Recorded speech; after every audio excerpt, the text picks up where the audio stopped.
Nananawagan sila, pabagsakin na daw ang gobyerno ni Marcos, patalsikin na, mag-resign na daw si Marcos. Ano, yung sentimento ng tao mukhang hindi ganun eh. Yung mga tagapagsalita lang yata ang ganun ang sentimento. Parang yung galit na galit lang kay Marcos, yung mga nandun sa taas na nagsasalita eh. Si Baste, ano? Sila Sele, sila Badoy, sila Vic Rodriguez, sila Gado, sila Glenn Chong. Yun lang yata ang mga galit eh. Pero yung mga tao, hindi ganun ang sentimento. Ay kung ganun ang rally, hindi mapapabagsak si Marcos niyan. Diba? Anong masasabi nyo? Pinagmamalaki ng mga DDS yung rally na yan eh. Simula na daw yan ng at ito na daw, makikita daw dyan, galit na ang mga tao. Ha? Paano nakita ba na? Tingnan nyo yan yung picture na yan nagsasayawan, gaganyan yung mga nagsasayawan. Tapos may mga banda. Ha? Ano yan eh? Hindi mababagsak ang gobyerno sa ganyan. Nananawagan sila ng pagpapabagsak ng gobyerno ni Marcos. Tapos ito daw rally na ito sa Davao del Norte, ito na daw ang simula. Yan na daw ang simula ng people power. Kaya lang, ako mga kabunyog sa totoo lang, sabi ko, people power to, nandun kami sa EDSA, kay ERAP, nandun kami sa kontra kay ERAP, nandun kami sa Liwasang Bonifacio. Oh, people power to. Yung mga rally kay Marcos noon, nandun kami.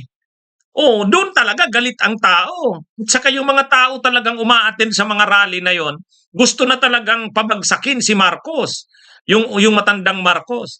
At saka yung sa people power to, gusto talagang pabagsakin na si ERAP, patalsikin na si ERAP. Oh, yun talaga yung sentimento doon. At saka ang mga tao doon hindi hinakot. Hindi hinakot. Yun ang rally na nagpapabagsak ng gobyerno. Pero ito, nandun daw si Rudy Ila sa people power. Di ba? Ako, kasama sa mga rally doon sa anti-dictatorship rally laban sa matandang Marcos. Pag umaattend kami sa rally at mga kasamahan namin, galit talaga. Totoo yung sentimento namin. Yung EDSA People Power 2 na nagpatalsi kay ERAP, yun, galit talaga ang mga tao noon. Hindi hinakot yun. Hindi rin yun nagsasayawa. Hindi rin yun, walang mga doon. Talagang ang sentimento ng tao doon, galit sa gobyerno, gusto nang papalitan. Ito hindi eh. Ang galit dito sa gobyerno kay Marcos Jr., yung mga speaker. Yung mga tao hindi. Actually, yung mga tao pa nga, parang umattend lang doon dahil minubilize ni Kapitan, pinatawag ni Mayor. Siyempre, governor yung So hindi yun. Ito kasi yung kanilang 100K katao, lumusob, Tagum Rally now, EDSA next na. VP Sara parating. VP Sara parating. Ito yung kanilang ito yung post ng mga vloggers ng DDS. 100 katao daw, 100,000 katao daw lumusob. Pag lumusob, ibig sabihin, galit na galit, di ba? Lusob eh. Pag sinabi mong lumusob, galit ang tao. Galit talaga kay Marcos. Ayaw na talaga kay Marcos, papabagsakin na. Yun ang lumusob. Makikita mo doon, tingnan nyo ang mga mukha ng mga tao. Lumusob ba yan? Ito. Yan, ganyan ba ang lumusob? Ganyan ba ang lumusob? Nagsasayawan? Ganyan ba yun? Ito, may banda, may banda, may mga drums. Yan ba ang lumusob?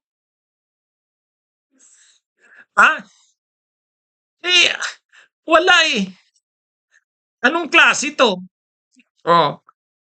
Yan actually ina-advertise nila, sinabi ng mga vloggers nila, ito na daw ang pagpapakita ng mga tao na galit na daw talaga kay Marcos. At gusto nang pabagsakin si Marcos. Ipalit na si Sara. Yan daw, makikita daw diyan. 100,000 daw katao ang daang lulusob. Lulusob ha, tingnan mo. Tingnan nyo. Tingnan nyo yung mga porma ng mga tao. Oh, kahit pa sabihing supporter siya ng Duterte, hindi ganun. Ang pagpapabagsak ng gobyerno, ang tao galit. At saka hindi kailangang hakutin.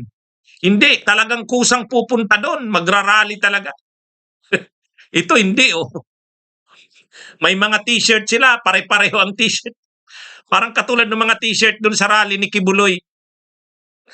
Oh, kaya hindi, ano to, wala. Kahit pa sabihin na maraming tao yun dahil galit nga yung governor kasi tinanggal siya eh. Preventive suspension. O di syempre yung mga leader ni governor, yung mga mayor, yung mga kapitan, naghakot ng tao. Pero ang tao kasing hinahakot, hindi mo talaga makita sa kanila yung paglaban.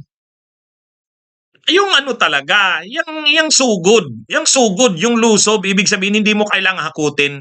Ang tao kusang sasama.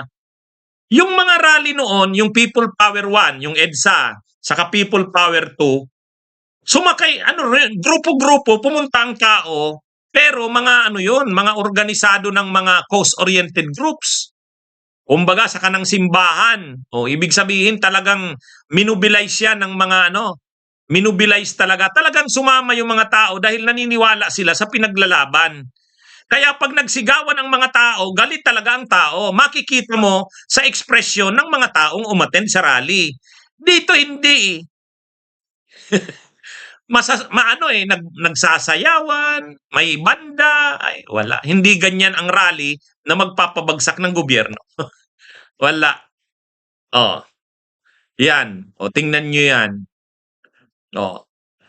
Ano ito? Kaya yung mga sinasabi ng mga DDS, yung mga sinasabi ng mga DDS vloggers na ito na, pabagsak na ang gobyerno ni Marcos, galit na ang mga tao. Hindi natin makita doon. Ang ekspresyon ng tao, hindi galit eh.